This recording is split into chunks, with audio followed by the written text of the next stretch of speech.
कड़कड़ाती सर्दी, तालाब के किनारे मिट्टी का छोटा सा घर। दीवारों की दरारों से ठंडी हवा अंदर घुस रही है। एक फटी रजाई में श्यामू और उसकी बेटी गुड़िया दुबके बैठे हैं। पिताजी, घर में राशन भी खत्म हो गया और जलाने को लकड़ी भी नहीं बची। कल सुबह क्या खाएंगे, ठंड कैसे काटेंगे? आज पूरा दिन गांव में भटका, पर कोई काम ही नहीं मिला बेटा। जेब खाली है, दिमाग सुन्न पड़ा है। कल फिर जाइए ना काम ढूंढने, कहीं ना कहीं तो मिलेगा ही। मैं संभाल लूंगी, आप हिम्मत मत छोड़िए। जाऊंगा बेटा, जब तक ये बूढ़े हाथ चल रहे हैं तेरे सामने हार नहीं मानूंगा। बस तू साथ देना। सुबह की हल्की धुंध। श्यामू अलग अलग घरों के दरवाजे पर जाता है। काकी जरा सुनिए, कोई भी छोटा मोटा काम हो तो बता दीजिए। 2 वक्त की रोटी के बदले जो कहोगी कर लूंगा। अरे तू वही ना, तालाब वाला मांस खाने वाला श्यामू? हमारा दरवाजा भी अपवित्र कर दिया। जा जा, हमारे यहाँ तेरे लिए कोई काम नहीं, दूर हट। काकी, काम से मतलब रखो, थाली से नहीं। भूख सबको लगती है, चाहे शाकाहारी हो या मांसाहारी। हमारे यहाँ मांसाहारी के लिए न काम है न जगह। काका, खेत में मजदूर चाहिए हो तो रख लो, जो मजदूरी ठीक लगे दे देना। बेटी के मुंह पर ताला लग गया है भूख से। तेरे जैसे को खेत में घुसने दूंगा तो पूरी फसल अपवित्र हो जाएगी। हम शाकाहारी हैं, मांस खाने वालों को काम देना पाप समझते हैं। आगे बढ़, यहाँ से कुछ नहीं मिलेगा। इनके लिए मैं इंसान नहीं, सिर्फ मांसाहारी हूँ। न काम न इज्जत। शाम ढल रही है। गांव की सबसे बड़ी हवेली। श्यामू हिचकते कदमों से आंगन में प्रवेश करता है। आजा श्यामू, क्या हाल बना लिया है अपना? लगता है बहुत बुरे दिन चल रहे हैं तेरे। बोल, क्या काम है? सेठ जी, घर में ना अनाज बचा है ना लकड़ी। बेटी 2 दिन से आधा पेट खा रही है। अगर आप 200-300 रुपए उधार दे दें, मैं मेहनत करके मूलधन लौटा दूंगा। पर एक बात साफ कहता हूँ, ब्याज मैं जिंदगी में नहीं दूंगा, न ब्याज को सही मानता हूँ। वाह रे, जेब में फूटी कौड़ी नहीं और बातें उसूलों की। बिना ब्याज के रुपए दूंगा तो मेरा क्या फायदा? मैं कोई धर्मशाला चलाता हूँ क्या?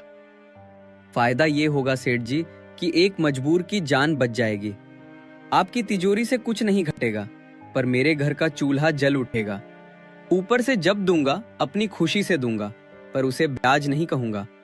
ठीक है, मान लेते हैं तू ब्याज नहीं देगा, पर मैं भी सेठ हूं, मुफ्त में दया नहीं बेचता। तेरे लिए एक अलग तरह की शर्त है मेरे पास। कैसी शर्त सेठ जी? सीधी बोलिए, घुमा फिरा कर नहीं समझता मैं। अभी जो रुपए मांगे हैं पूरे दे दूंगा, न ब्याज न कुछ और। लेकिन अगर 1 महीने के अंदर अंदर तूने पैसा वापस नहीं किया तो बदले में तेरी बेटी का ब्याह मुझसे होगा। क्या? मेरी बेटी आपसे? सेठ जी, आप उसकी बाप की उम्र के हैं। लड़की कोई कर्ज की रसीद नहीं होती जो पैसे के बदले थमा दी जाए। ये कैसी बात कर रहे हैं आप? अरे मना कर दे, कौन जबरदस्ती कर रहा हूं? बिना रुपए के भी रह सकता है तू। भूख और ठंड से दोनों की जान जाती है तो जाए। मैं तो बस सौदा रख रहा हूं। एक तरफ रुपए, दूसरी तरफ तेरी बेटी। चुनना तुझे है। गरीब के लिए हमेशा 2 बुराइयां ही बचती है सेठ जी, एक आज की भूख, दूसरी कल का डर। ठीक है, रुपए दे दीजिए। 1 महीना मेरी जान पर भारी रहेगा, पर मैं जान लगाकर पैसे लौटाऊंगा। अपनी बेटी को आपके हवाले नहीं होने दूंगा। बस यही सुनना था। ये ले रुपए और ये कागज, इसमें तारीख लिखी है 1 महीना। इसके बाद या पैसा या रात।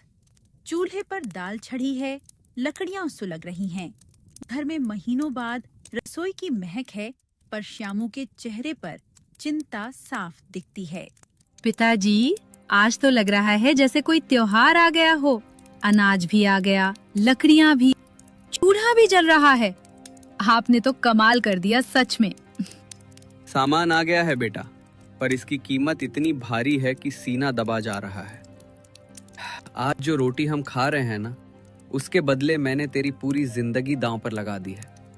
और ये बात बताने से पहले ही मैं खुद से शर्मिंदा हूँ। आप ये कैसी बातें कर रहे हैं पिताजी? साफ साफ बोलिए ना, ये रुपए किस शर्त पर मिले हैं? आप मुझसे कुछ छुपाएंगे तो मैं और डर जाऊंगी। सेठ धनीराम के पास गया था, ब्याज से मना कर दिया तो बोला ठीक है, बिना ब्याज के रुपए दूंगा, पर अगर 1 महीने में लौटा ना पाया तो बदले में तेरी बेटी से शादी करूंगा। मैंने लाख मना किया, पर पेट की आग और ठंड ने मेरा मुंह बंद कर दिया। मतलब आज हमने भूख से जान बचाई और 1 महीने बाद मेरी जान की बारी आएगी। मैं जानती हूँ आप मजबूर थे, पर अब हमें भी मजबूरी का जवाब बनना पड़ेगा। रोने से कुछ नहीं होगा पिताजी, रास्ता ढूंढना पड़ेगा। रास्ता? तेरे सामने साफ साफ कह रहा हूं, न गांव वाले काम देते हैं, न खेत में घुसने देते हैं। 1 महीना पलक झपकते निकल जाएगा और पैसा इतना बड़ा है कि अकेले मेरे बस की बात नहीं। पिताजी, आप हमेशा कहते थे कि माँ के हाथ से सीखा हुआ आपका मटन गांव में सबसे अच्छा प्लानता है। आपने ही तो बताया था कि जब मेले में आप मटन बनाते थे, लोग उंगलियां चाटते रह जाते थे। क्यों ना हम वही मटन बेचें? इस गांव में जहां लोग मुझे छूने से कतराते हैं, वहां मेरे ठेले से मटन की प्लेट उठाएंगे? नहीं, यहाँ नहीं। पास वाला राजपुरा याद है ना, जहाँ मेलों में मटन कबाब सब खुलकर बिकता है। वहाँ लोग मांसाहारी हैं, उन्हें स्वाद की कद्र है, जात पात की नहीं। सेठ से जो रुपए लाए हैं, उनका थोड़ा हिस्सा ठेला, बर्तन और शुरू का माल खरीदने में लगाइए। अगर किस्मत ने साथ दिया तो कर्ज भी उतर जाएगा और हमारी इज्जत भी बच जाएगी। तू छोटी है पर बहुत समझदार है गुड़िया, सही कह रही है। कर्ज डूबने देने से अच्छा है उसी से धंधा खड़ा कर ले। चल, कल सुबह ही राजपुरा चलेंगे, तेरे बाप के हाथ का मटन आजमाएंगे दुनिया पर। राजपुरा गांव का चौराहा, पुराना किराए का ठेला, उस पर चूल्हा और बड़ी देग। मटन की खुशबू ठंडी हवा के साथ फैल रही है। आओ भैयो, गर्मा गर्म मसालेदार मटन, ठंड में जिस्म गर्म कर देगा, रोटी के साथ भरपेट खाने लायक। 2-3 लोग पास आते हैं। पहले कभी नहीं देखा तुझे यहाँ, कहाँ से आया रे? और मटन तो सच में दूर से ही सुगंध मार रहा है। पास के गांव से हो मालिक, वहां मेरे लिए ना काम है ना इज्जत, बस मांसाहारी कहकर अलग कर देते हैं। सोचा जिस चीज के लिए तिरस्कृत हो रहा हूं वही बेचकर पेट पालूं। एक प्लेट चख लीजिए, अच्छा ना लगे तो पैसे मत देना।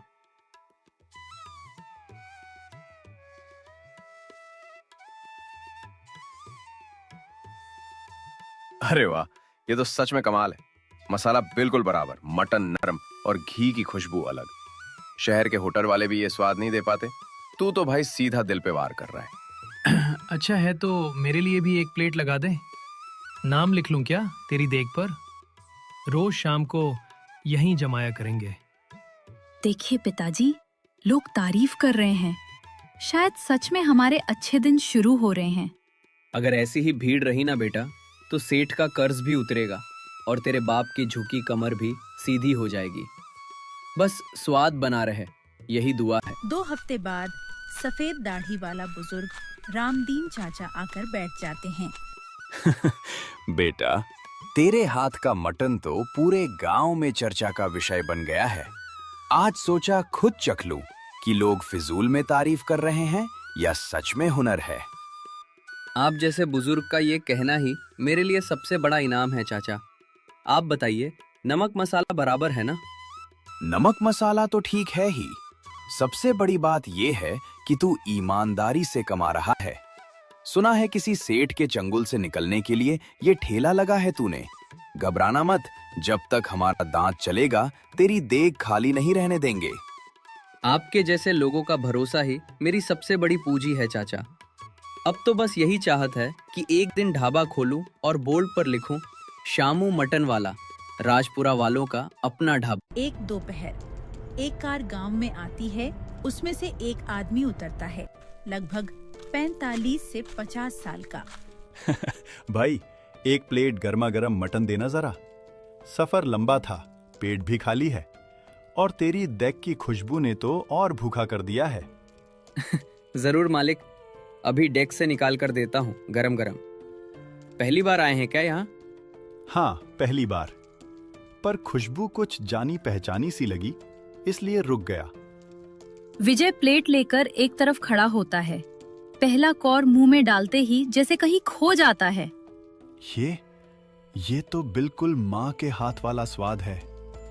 हाँ, वही मसाला, वही देग की खुशबू।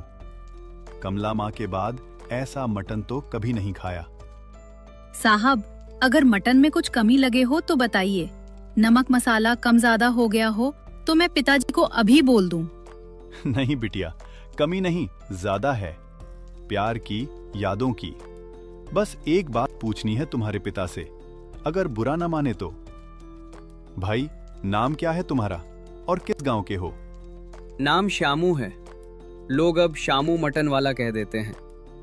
तालाब किनारे वाले गांव से आता। वहां न काम मिला न इज्जत, तो यहाँ ठेला लगा लिया। और तुम्हारी माँ का नाम क्या था और पिता का?